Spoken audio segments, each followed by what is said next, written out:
What's good, you all? Michael here today with another video today. As you know, I'm not gonna plug my channel in, even though you do need to subscribe. I want to send a special get the hell off of Instagram to whoever decided to make a police account about me. Whoever did that has no life, and apparently they need to get the fuck off of Instagram before it gets terminated. But let's get into this Bears game. Understand, okay? Technically today it's almost Sunday because I'm in a different time zone, and my time's almost about to go to Sunday. A week from Sunday, okay, but next Sunday will be Mitch is time to prove, and I'll get into predict stats. I'm predicting Mitch to throw 2 touchdowns and only 1 pick. One pick. He could have a monster game where he throws 3 touchdowns, but I'm only predicting 2 touchdowns. That's gonna be to Jimmy Graham. One of them's gonna be Jimmy Graham.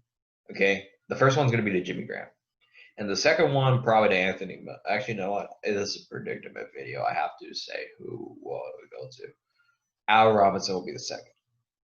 Jimmy Graham will be in the red zone because he's more of a red zone tight end, and Allen Robinson will be hitting it. Ryan Nall will have a red zone touchdown. They'll just hand the ball off.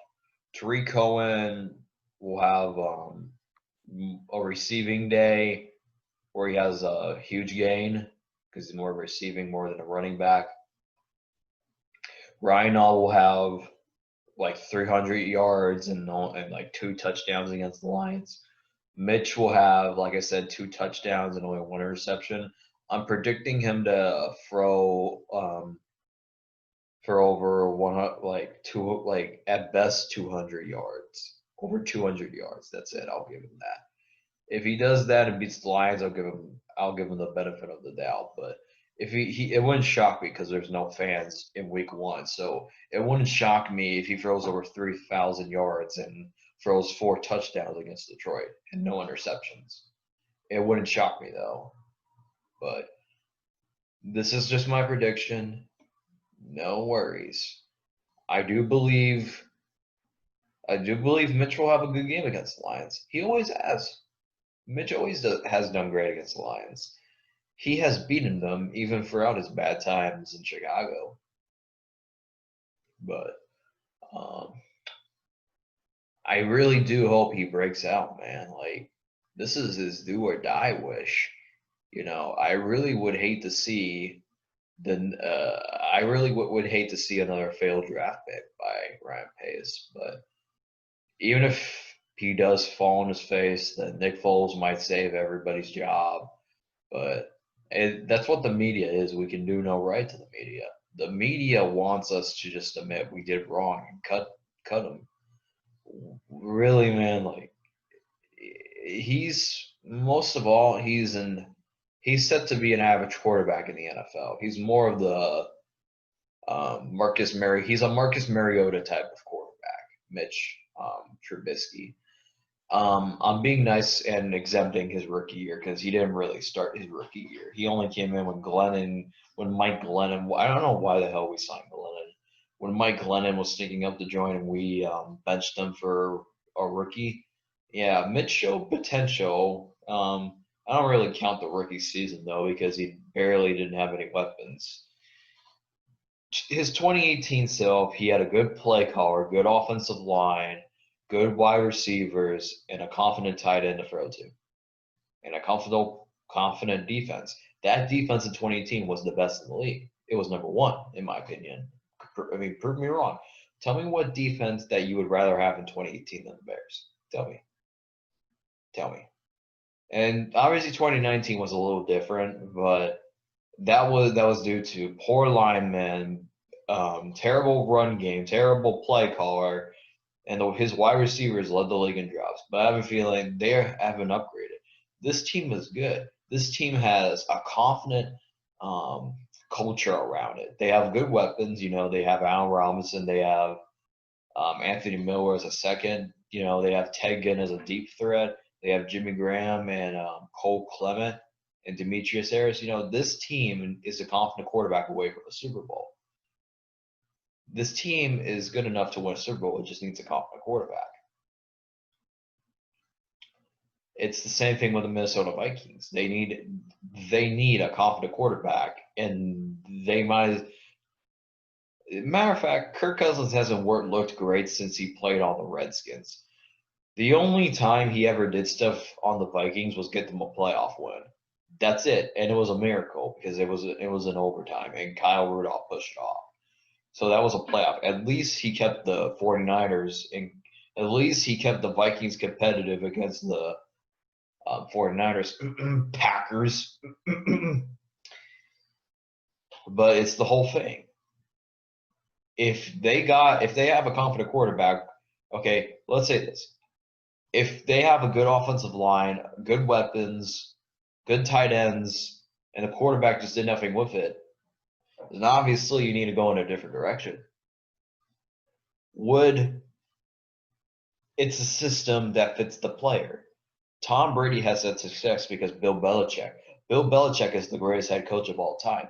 Bill Belichick has been to 11 Super Bowls before. He's won 2 as a Giants defensive coordinator, and he's won 6 as a New England Patriots head coach. Okay, you smell me with this crap?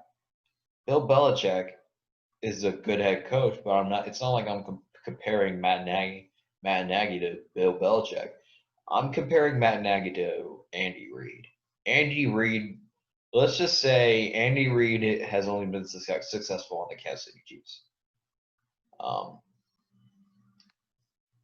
As of now, Matt Nagy has a little familiarity with Matt Nagy. Matt Nagy has a little familiarity with Andy Reid and Dougie Peterson has too. You think Dougie P went to the Eagles and didn't bite Andy Reid? You think Nagy didn't go to Chicago and bite off Andy Reid? You think he didn't bite? Okay, get out of here. Dougie P has won a Super Bowl before with Nick Foles. Dougie P hasn't had confidence since Nick Foles has started. Matt Nagy has won Coach of the Year his first ever year as a head coach. He's better than Matt LaFleur. Matter of fact, the only coach that's better than him in that division is Mike Zimmer. Okay? That's the only head coach that's better than Matt Nagy. Matt Nagy's better than Matt LaFleur and Matt Patricia. He's better than those two. Sorry, excuses. Matter of fact, they'll keep Matt LaFleur. Matt LaFleur looks like he needs to be fired. Okay? But I don't want to hear Packers fans complain about him because when I tried to fire him over the offseason, you didn't want to hear it. So go ahead and enjoy Matt LaFleur because y'all didn't want to hear it. Dude has one of the greatest quarterbacks of all time and decides to hand the ball off to Aaron Jones. I don't think it suits Aaron Rodgers, and I think Aaron Rodgers should demand out if he wanted to. But let's go back to the Detroit Lions and the Bears situation.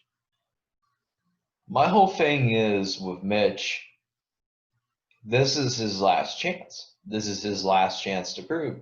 Otherwise, why do you think they would have? If they gave up on Mitch, why didn't they bring in a veteran like Cam Newton? Cam Newton would have snatched the heart out of Mitch. Nick Foles is only there just in case he falls on his face. They brought in somebody confident for him to beat.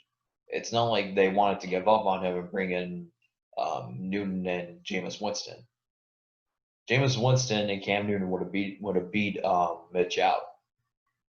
Cam Newton already snatched the heart out of Jared Stidham, is already the week 1 starter facing the Dolphins next Sunday.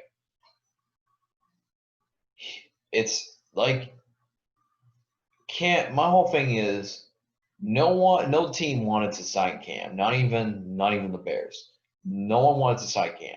The Chargers didn't want Cam. The Colts didn't want Cam. The Jets didn't want Cam. The Dolphins didn't want Cam. The Lions didn't want Cam. Mostly every single team you can think of didn't want Cam. it was because he was a locker room dramatist, or is because he couldn't stay healthy for a full season. And he was a disaster in Carolina. There was a reason why Cam Newton isn't trusted on any other team. I love Cam Newton, okay? I was probably I'll actually admit I was on his bandwagon when he did good in 2015. I was on the bandwagon, and I'm technically still on the bandwagon because there was some. I just think Carolina didn't provide him with more weapons. I just think that that he needs to be on a different team, and he's more of a locker room cancer. And Cam Newton talks bad. You know, he dresses like a lady and he acts like a lady. He acts like an old lady walking in the middle of the street and being in the store. Like, you ever done something in the middle of the night and some old lady comes out and she's trying to sleep, get her shut eye, and then she tells you to stop that racket? Yeah, that's what Cam Newton is. Cam Newton, even though I've been on his side most of the time again on the Carolina Panthers, even though because many times I defended Cam Newton, I've said it's not Cam Newton's fault. Cam Newton is not. Cam Newton has been on a bad team. Cam Newton's playing with garbage. Cam Newton won MVP with Devin Funchess and Ted Ginn Jr. that year. You can't just turn red. You can't. The grass isn't always greener on the other side. Just because you had one good season doesn't mean you're going to have it for the next 15 years, unless your coach is the greatest head coach of all time, aka Bill Belichick. Bill Belichick might as well win another Super Bowl and retire as the greatest head coach of all time. As far as Green Bay goes, they need to, well, as for Green Bay, you know, they already set up the grave for this season. They're already having their own funeral session. I'm having a funeral session for Mini 14 that's coming in December. He's about to have his own funeral session when the Packers do bad, and there's reports of Aaron Rodgers and LaFleur fighting, and Aaron Rodgers is wishing that McCarthy's back. He actually got somebody worse than McCarthy, in my opinion. But let me go back to the game because I'm getting a little bit off topic with all this NFC shit. And as much as Lions fans think that there's hope, trust me, Lions fans, know your place. Know your place. Even if the offense does look bad as they did in that last year in Soldier Field, they try to give you a victory and you didn't want it. But anyway, that's it. That's all for today's video. I will be going live this Sunday, so I really hope to see a Bears fans in it. But all the way with my moderators and shit, if you see Mini 14 or Sam Olsen and they're like talking shit, you have my permission to time them out. If you don't time them out, I won't remove your wrench, but I'll be disappointed. I don't want to get my hands dirty and just remove these people. I will go live during the game, and it's fine. You know, I might have a commentary partner. You know, it might be. You know, I don't know, man. I'm probably gonna have to offer it to somebody, and they're gonna have to answer the challenge. Otherwise, it'll just be me here. But anyway, that's it. That's all. Subscribe and always bear down.